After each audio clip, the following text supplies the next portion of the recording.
યુનિયનનો deputy કમિશનરો પાસે રજૂઆત માટે પહોંચ્યા. નિવૃત્ત થયેલા કર્મચારીઓને ઝડપથી પેન્શન મળે તેમજ ખાલી જગ્યાઓમાં ભરતી બાબતે રજૂઆત કરી.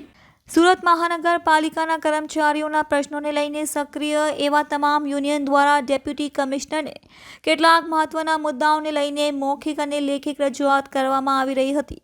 ગઈકાલે કરવામાં આવેલી રજૂઆતને લઈને કમિશનરના જવાબથી યુનિયન હોદ્દેદારોને સંતોષ થયો ન હતો, જેને લઈને આજે સુરત મહાનગરપાલિકાની કચેરી ખાતે વિરોધ પ્રદર્શન કર્યું હતું. ઝડપથી પેન્શન મળે એવી પ્રક્રિયા કરવાની માંગ. કર્મચારીઓના કોઈ પણ પ્રશ્નોનું શક્ય તેટલું વહેલું નિરાકરણ થઈ શકશે એવી કોઈ હેયાધરપત કે બાંધેધરી પણ આપી ન હતી. ફક્ત એટલું જ નથી, યુનિયનના હોદ્દેદારો દ્વારા કરવામાં આવેલ રજૂઆતો સામે ગુજરાત સરકારના ઠરાવો અને નિયમો બતાવીને આ માંગણી પૂરી થઈ શકે નહીં એવું કર્મચારી કામદારો વિરુદ્ધ નકારાત્મક વલણ આપવામાં આવ્યું હતું.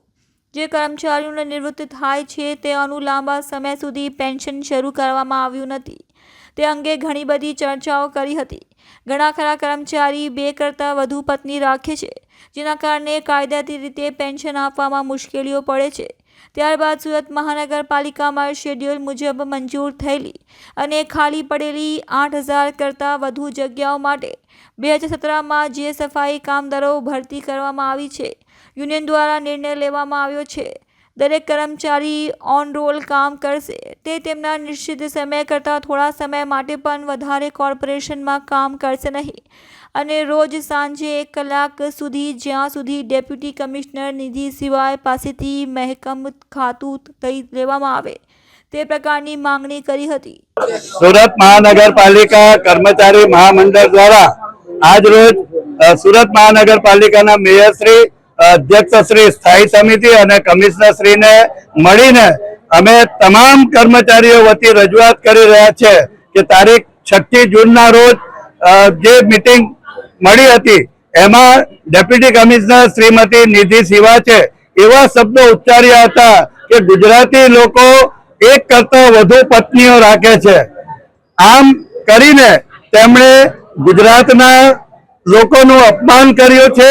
એટલું જ નહીં, પરંતુ અમે તો ત્યાં સુધી આજે કહી રહ્યા છીએ કે તેમણે ભારત દેશના વડાપ્રધાન, ગુજરાતના મુખ્યમંત્રી શ્રી, ગુજરાતના તમામ મંત્રીઓ અને ગુજરાતના તમામ લોકોનું અપમાન કર્યું છે, જેથી તમામ કર્મચારીઓનું પણ અપમાન કર્યું છે. જેથી અમારી પહેલી માંગણી એ છે કે શ્રીમતી નિધિ સિવાચને તાત્કાલિક સુરત મહાનગરપાલિકામાંથી પરત ગાંધીનગર ખાતે મોકલવામાં આવે અને ગુજરાત સરકાર દ્વારા એમને ગુજરાતની બહાર મોકલવામાં આવે એવી અમારા મહામંડળ તરફથી અમારી માંગણી છે.